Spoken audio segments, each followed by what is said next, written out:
Hello everyone, welcome level to clever. நான் உங்கள் பிரகாஷ். இன்றைக்கி நம்ம சேனலில் லேட்டஸ்ட் வரைக்கும் முக்கியமான அப்டேட் தான் பார்க்க போகிறோம். அதாவது கேஸ் சிலிண்டர் வைத்திருப்போர் அனைவருக்கும் பார்த்தீங்க அப்படின்னா 2 புதிய அறிவிப்புகளை மத்திய அரசு மற்றும் மாநில அரசு தரப்புலேருந்து வெளியிட்டிருக்காங்க. ஸோ அது என்ன அறிவிப்பு, யாரெல்லாம் பயனளிக்க போகுது அப்படின்னு நீங்கள் தெரிஞ்சுக்கணும், மறக்காம நம்ம சேனலை சப்ஸ்கிரைப் பண்ணுங்க. சப்ஸ்கிரைப் பண்ணால் மட்டும்தான் நான் போடுற ஒவ்வொரு பயனுள்ள வீடியோ உங்களுக்கு நோட்டிஃபிகேஷன் வரும். ஸோ வாங்க இன்றைக்கி வீடியோக்குள்ளே போகலாம். ஃப்ரெண்ட்ஸ், முதல் அறிவிப்பு என்ன சொல்லியிருக்காங்க அப்படின்னு பார்த்தீங்கன்னா, கேஸ் இணைப்போட ஆதார் எண் மற்றும் கைரேகையை இணைக்க வேணும் அப்படின்னு சொல்லியிருக்காங்க. ஸோ இப்போ பார்த்தீங்க அப்படின்னா ஏராளமான கேஸ் ஏஜென்சிகளில் இப்போது பொதுமக்கள் திரண்டு வருகிறது அப்படின்னு சொல்லி நம்ம பார்த்துருப்போம். ஸோ இவ்வாறு கேஸ் இணைப்போடு ஆதார் எண் மற்றும் கைரேகை பதிவை இணைப்பதனால பார்த்தீங்க அப்படின்னா ஒருத்தருக்கு எத்தனை கேஸ் இணைப்பு இருக்கிறது அப்படின்னு சொல்லிட்டு சுலபமான முறையில் கண்டுபிடிக்கலாம். ஸோ இதனால் பார்த்தீங்க அப்படின்னா முறைகேடுகளையும் தடுக்கலாம் அப்படின்னு சொல்லிட்டு மத்திய அரசு சொல்லியிருக்காங்க. ஸோ பிரதான் மந்திரி உஜ்வாலா திட்டத்தின் கீழே பார்த்தீங்க அப்படின்னா வறுமை கோட்டிற்கு கீழ் வாழக்கூடிய குடும்பங்கள் அனைவருக்கும் பார்த்தீங்கன்னா இலவச சமையல் சிலிண்டர்களை மத்திய அரசு வழங்கி வருகிறது அப்படின்னு சொல்லி நம்ம எல்லாத்துக்குமே தெரியும். அது போக பார்த்தீங்க அப்படின்னா ஆண்டுக்கு 12 சிலிண்டர்கள் எடுக்கலாம் அப்படின்னு சொல்லியிருக்காங்க. அதற்கு ஒவ்வொரு சிலிண்டருக்கும் மானியமாக 300 ரூபாய் வழங்கப்பட்டு வருகிறது. இந்த நிலையில் இலவசமாகவும் மற்றும் மானிய விலையிலும் சிலிண்டர்கள் பெறுவதில் பல முறைகேடுகள் நடைபெற்று வருகிறது. இதனை தவிர்க்கும் விதமாக பார்த்தீங்க அப்படின்னா கேஸ் இணைப்போடு ஆதார் எண் மற்றும் அவர்களோட கைரேகையை பதிவு செய்ய வேணும் அப்படின்னு சொல்லிட்டு மத்திய அரசு தரப்புலேருந்து இப்போ சொல்லியிருக்காங்க. ஸோ இது வரைக்கும் நீங்கள் உங்களோட கேஸ் சிலிண்டரோட ஆதார் எண் மற்றும் கைரேகையை இணைக்கலை அப்படின்னா உங்களோட ஏஜென்சி, அதாவது பக்கத்தில் இருக்கக்கூடிய ஏஜென்சிக்கு போயிட்டு நீங்கள் ஆதார் மற்றும் கைரேகையை இணைச்சிக்கணும் அப்படின்னு சொல்லியிருக்காங்க.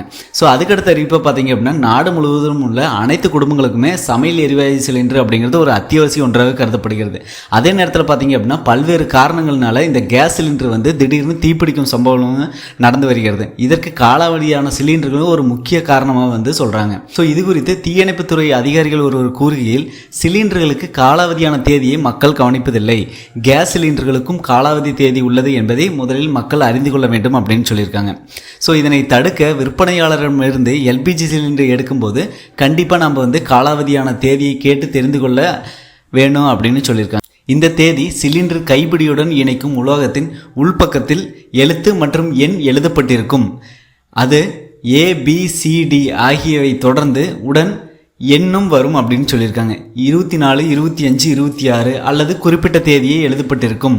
மேலும் ABCD என்பது ஒரு வருடத்தின் மாதங்களை குறிக்கிறது. எடுத்துக்காட்டாக பார்த்தீங்க அப்படின்னா ஜனவரி, பிப்ரவரி மற்றும் மார்ச் மாதங்கள் A என்ற எழுத்தை குறிக்கும்.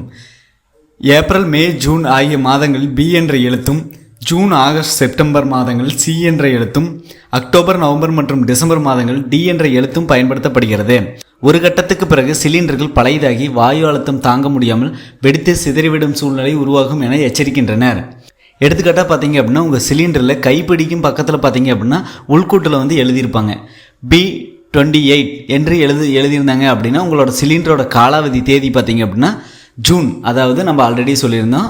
ஸோ ஜூன் 2028 என்ற அர்த்தம். அதே மாதிரி பார்த்தீங்க அப்படின்னா T25 அப்படின்னு எழுதியிருந்தால் உங்களோட சிலிண்டரோடைய ஆயுள் காலம் பார்த்தீங்க அப்படின்னா, அதாவது காலாவதி தேதி பார்த்தீங்கன்னா டிசம்பர் 2025 வரை.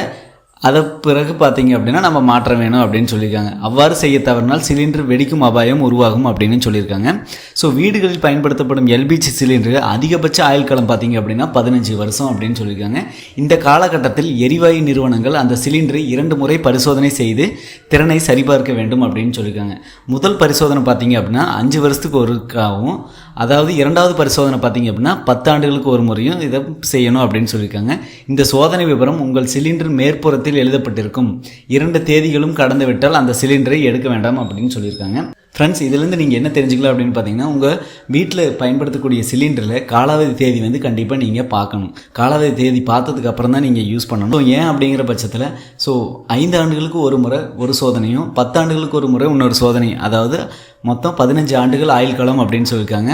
அதில் பார்த்தீங்க அப்படின்னா 2 டைம் சோதனை அடிப்படையில் செக் பண்ணுவாங்க. ஸோ அதையும் மீறி பார்த்தீங்க அப்படின்னா அது காலாவதியானதை உங்களுக்கு கொண்டு கொடுத்துட்டாங்க அப்படிங்கிற பட்சத்தில் அது வெடித்து சிதறிவிடும் சூழ்நிலை உருவாகும் அப்படின்னு சொல்லிட்டு சொல்கிறாங்க. ஸோ கண்டிப்பாக நீங்களும் அதை செக் பண்ணிக்க. ஸோ இன்றைக்கி பார்த்த 2 அப்டேட்டுமே உங்களுக்கு ஒரு யூஸ்ஃபுல்லாக இருக்குன்னு நினைக்கிறேன். யூஸ்ஃபுல்லாக மற்றவங்களுக்கு ஷேர் பண்ணுங்கள். மற்ற வீடியோ சந்திக்கும் முறை உங்களிடமிருந்து விடைபெறுவது உங்கள் பிரகாஷ். பாய், டேக் கேர்.